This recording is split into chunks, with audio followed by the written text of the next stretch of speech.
Conversations really continuing this afternoon at the inaugural Socio Economic Impact Summit underway in Sandton.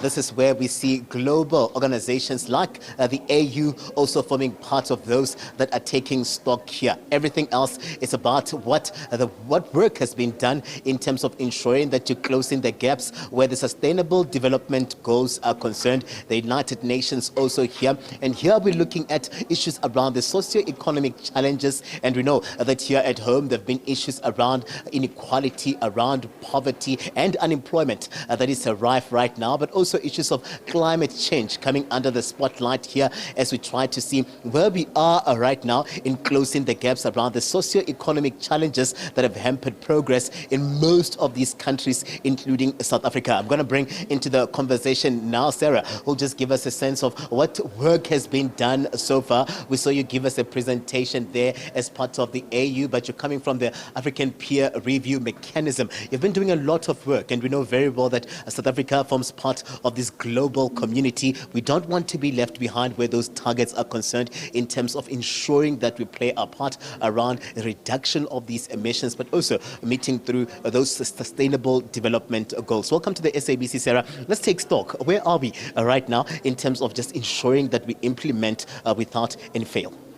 Thank you so much, SPC. Well, if you look at the big picture from the continent, we have a mixed picture on how far the SDGs are achieving. And also, as you know, SDGs are heavily aligned with Agenda 2063, the African Union Agenda for Continental Integration.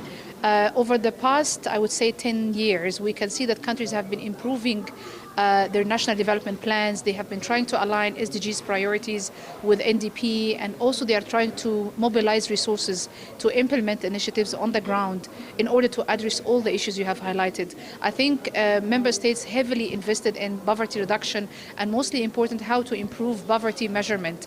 And that's where APRM, the African Peer Review Mechanism, as a voluntary-led mechanism, aims to promote good governance on the continent. We have been also generating governance assessment reviews to help policymakers in policy revision and policy, also in adopting also solutions for these critical problems. We are proud that we supported South Africa in 2020, 2021 with the second generation review where socioeconomic development challenges have been highlighted, and we also encourage the country to implement the full free health insurance system alongside other recommendations for the political democratization, also women empowerment in the government, etc. etc. And we are very glad when the elections took place last year, that we have seen already different reforms in the political electoral reform, for instance, coming from the APRM review. But also a part of our mandate is related to assessing member states in the monitoring and evaluation of SDGs.